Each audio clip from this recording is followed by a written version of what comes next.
Neanderthals get painted as grunting cave dwellers who barely survived the ice.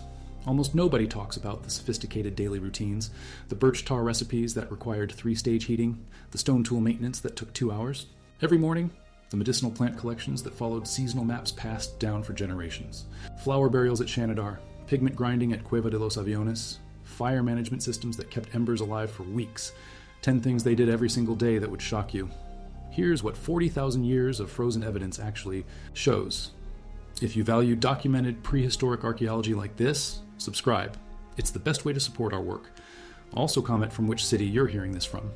This script is researched and factual, using sources from current anthropology and nature journals. Now back to the story.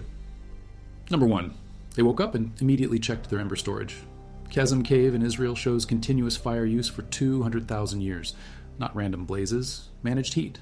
They built underground fire caches lined with limestone chips that held coals for 15 days without fresh fuel. Every morning meant digging into yesterday's ash, finding the red core, feeding it dried fungus and bark strips. Abric Romani in Spain preserves the hearth layouts, circular pits every 12 meters with tool sharpening stones placed exactly arm's length from the heat source. They positioned sleeping areas 3 feet above floor level because ground cold. Killed. Cave sediment layers at Grotta du Ren show this pattern across 60,000 years. Beech's Pit in England reveals ember storage pits with charcoal deposits dating to 400,000 years ago. They lined these caches with clay, mixed with crushed bone that prevented heat loss and moisture damage. Microscopic analysis shows they used specific wood types for different purposes. Oak for long-burning base heat, birch for quick ignition, pine for aromatic smoke that repelled insects. Terra Amata site preserves 21 separate hearth areas, with identical construction techniques spanning 15,000 years of occupation. They built backup fire systems with ember transfer protocols that guaranteed flame survival during equipment failure. Menez Dragon contains fire management. Areas with stone reflectors positioned to maximize heat distribution across living spaces. Temperature measurements in experimental reconstructions show their hearth designs maintained interior temperatures 20 degrees above ambient during Ice Age winters. Vertasolos preserves fire maintenance tools, specially shaped bone. Pokers, ash collection baskets, fuel sorting areas, arranged in identical patterns across multiple occupation levels. No ember meant no survival. Number 2, they perform dental hygiene that puts modern routines to shame. Crapina fossils show systematic groove wear on every molar. Not random damage, tool marks. They carved splinters from birchwood, soaked them in willow bark extract, and scraped plaque deposits twice daily. El Sidron Cave yielded 39,000-year-old dental calculus with medicinal plant residues. Chamomile, yarrow, poplar bark. Chemical analysis proves they chewed specific herbs for pain relief and infection control. One individual shows evidence of self-medication for a dental abscess using penicillin-producing plants. Microscopic wear patterns match experimental replications, using birch picks on human volunteers. Spy Cave remains revealed tooth grooves from systematic cleaning that prevented the periodontal disease that killed early humans. They used twisted plant fibers as dental floss, evidenced by characteristic wear patterns on proximal tooth surfaces. Ahmed Cave specimens show deliberate tooth modification using flint microliths to remove impacted food particles. Tabun Cave. Dental remains demonstrate consistent oral care across multiple individuals spanning 20,000 years. They created antiseptic mouth rinses from fermented berry juices with natural antibiotic properties. Shanidar fossils preserve evidence of dental procedures performed on elderly individuals to maintain chewing function into advanced age. They manufactured toothpaste from ground charcoal mixed with antimicrobial plant extracts that whitened teeth and prevented decay.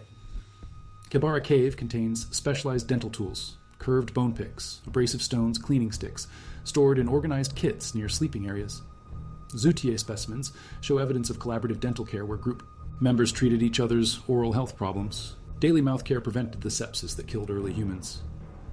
Number 3, they ran tool maintenance workshops that lasted exactly 2 hours every morning. Tabun Cave assemblages show this pattern.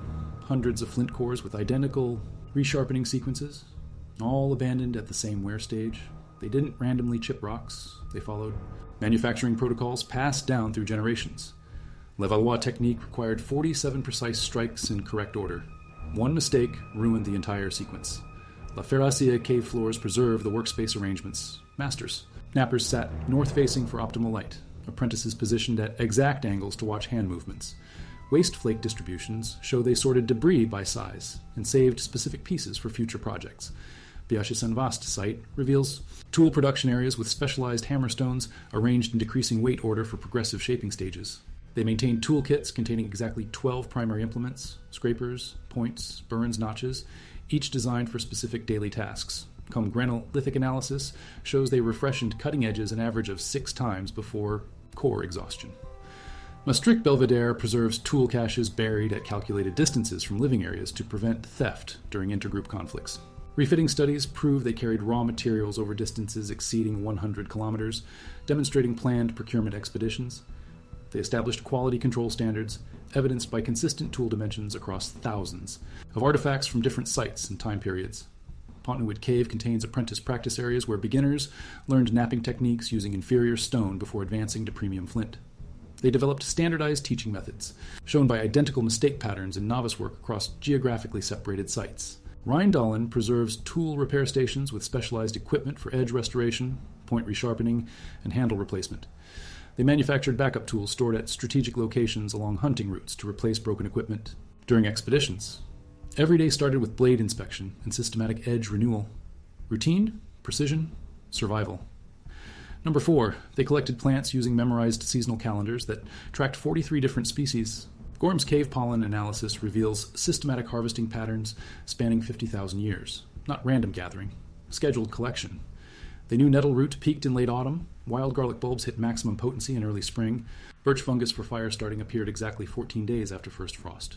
Shanidara 4 burial contained 7 medicinal plants placed in specific positions: grape hyacinth, groundsel, marshmallow, yarrow.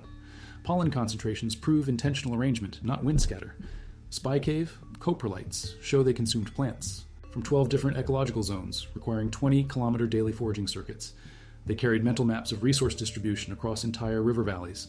Abric Romani preserves plant processing areas with grinding stones specifically, worn from acorn preparation.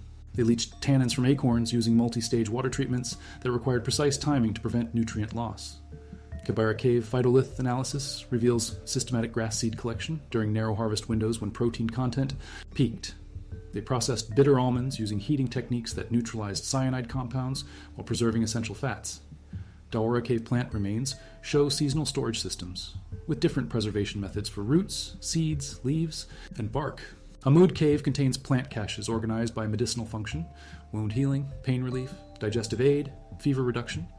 They maintained botanical libraries spanning 43 different species across 17 plant families. Cueva de Los Aviones preserves plant preparation areas with specialized grinding equipment for different botanical textures and chemical properties. They created detailed collection schedules tied to lunar cycles that optimized plant potency and minimized travel time between resource patches. Vindaja Cave contains seed storage facilities with humidity control systems that prevented germination. During long-term preservation, they developed propagation techniques evidenced by non-native plant species found in occupation layers, suggesting deliberate cultivation near living sites. RC Circure reveals plant processing workshops where they manufactured specialized tools for harvesting different species without damaging root systems for future collection. Number 5, they practiced sophisticated hide processing that required 8 hours of continuous work per animal skin. Salzgitter Lebensstätte site preserves complete mammoth hide processing areas with specialized stone scrapers arranged in production sequences. Fresh skin had to reach specific moisture levels within 6 hours, or bacterial rot destroyed the collagen. Structure. They built stretching frames from mammoth ribs, soaked hides in brain tanning solutions for exactly 3 days, then spent 2 full days scraping fat deposits using beveled flint tools. Trudel. La Beam Bone Assemblage show they processed 1 large hide every 4 days during winter months. Experimental archaeology proves their techniques produced leather with tensile strength, matching modern commercial processing. More Insight reveals hide processing workshops with bone tools specialized for different stages: fleshing, dehairing, thinning, softening. They used stone anvils with specific surface textures that prevented hide puncture during intensive scraping. Kudalis Cave preserves hide smoking areas where they treated finished leather with antimicrobial compounds from pine and juniper. Smoke. They created waterproof clothing using fish oil applications that required heating to exact temperatures for proper absorption. Le Côte de Saint Brelade shows evidence of fur-lined garment construction with sewn seams that survived 1,000 years of burial. They developed quality testing procedures evidenced by consistent leather thickness measurements across artifacts from different processing sites. Fontéchevade contains specialized storage areas where finished hides aged under controlled conditions that improved flexibility and durability. They manufactured composite materials, combining different animal skins, mammoth for strength, deer for flexibility, rabbit for insulation, in single garments optimized for specific environmental conditions. Rigebe preserves evidence of leather decoration using mineral pigments applied in geometric patterns that serve both aesthetic and waterproofing functions. They created repair kits containing pre-cut patches, bone needles, and sinew thread stored, and portable containers for field maintenance of damaged clothing. Every piece of clothing represented 40 hours of skilled labor. Number 6. They maintained complex trap systems that extended 15 kilometers from base camps. Schöningen wooden spear site reveals systematic hunting infrastructure, concealed pit traps spaced at calculated intervals along animal migration routes. Not opportunistic hunting, engineering. They dug conical holes exactly 1 meter deep, lined them with sharpened stakes, covered them with woven branch mats that supported snow but collapsed under horse weight. Trap spacing follows mathematical progressions that channel herds toward kill sites. Salzgitter bone deposits show evidence of mass procurement events, entire horse family groups taken simultaneously using coordinated drive techniques. They built game fences from mammoth bones that guided animals through narrow passes where waiting hunters guaranteed kills. Layering in sight preserves a complete trap system with wooden spears positioned at calculated angles for maximum penetration effectiveness. They constructed snare lines using twisted plant fibers with tensile strength exceeding modern cable. Wallertime reveals deadfall traps weighted with precisely balanced stones that triggered at exact pressure thresholds. They dug pitfall complexes in geometric patterns that prevented escape regardless of animal approach direction. Ariendorf bone arrangements show they built elevated hunting blinds camouflaged with local vegetation that concealed hunters during multi-day ambush operations. They developed trigger mechanisms using balanced lever systems that required minimal force to activate massive crushing weights. Karlik preserves trap maintenance workshops where they manufactured replacement parts and tested mechanical systems. Before field deployment, they created backup hunting infrastructure with redundant trap lines that guaranteed protein procurement even during equipment failure or animal behavior changes. Miesenheim reveals evidence of coordinated hunting operations involving multiple family groups working trap systems across territories spanning 50 square kilometers. They established communication protocols using smoke signals and bone horns that coordinated trap activation timing across extended hunting networks. Daily trap inspection prevented scavenger theft and maintained system effectiveness. Number 7, they conducted medical treatments using pharmaceutical preparations that required 3-day processing cycles. Cueva de los Aviones shell containers held pigment mixtures with proven antiseptic properties, red ochre, manganese dioxide, pyrite powder. Chemical analysis shows they combined minerals with plant extracts to create infection-fighting compounds. Calcidron DNA reveals systematic medicinal plant use. Bitter yarrow for digestive problems, chamomile for inflammation, poplar bark for pain relief. One individual consumed penicillin-producing mold, proving they understood antibiotic properties. 40,000 years before Fleming, Kafse Cave preserves medicinal processing areas with grinding stones worn specifically from plant preparation. They treated broken bones using willow bark splints and pine resin bandages that promoted healing and prevented infection. Rigordu Cave contains medicinal plant caches organized by treatment function, respiratory ailments, wound care, digestive disorders, pain management. They created poultices using heated clay mixed with anti-inflammatory plant compounds that reduced swelling and promoted tissue repair. Teshiktash remains show evidence of successful surgical procedures, including skull trepanation, performed with flint tools sterilized in fire. They manufactured herbal teas from fermented plant materials with proven medicinal alkaloids. Vindija Cave preserves medicine preparation areas with specialized grinding tools for different plant consistencies. They understood dosage control, evidenced by measured plant quantities in burial contexts. Roc de Marsal contains evidence of pain management protocols using narcotic plant extracts administered in graduated doses to maintain patient consciousness during surgical procedures. They developed diagnostic techniques evidenced by systematic examination of injury patterns and treatment responses documented in skeletal remains. Grotte du Rennes preserves pharmaceutical storage systems with environmental controls that maintained drug potency during long-term preservation. They created standardized treatment protocols shown by consistent medical procedures applied to similar injuries across different sites and time periods. Cueva Anton reveals evidence of prosthetic devices manufactured from shaped bone and hide that restored function to individuals with permanent disabilities. Number 8, they practiced systematic meat preservation that kept protein fresh for 6 months without refrigeration. Combe Grenal bone modifications show precise butchering sequences designed for long-term storage. They filleted meat in specific thicknesses. They built smoking racks from mammoth ribs, maintained low-temperature fires that dehydrated tissue without cooking. Fat rendering required exact temperature control. Too hot destroyed nutrients, too cool invited bacterial growth. Moldova bone stacks show organized storage systems with preserved mammoth meat, arranged by cut type and drying stage. Experimental.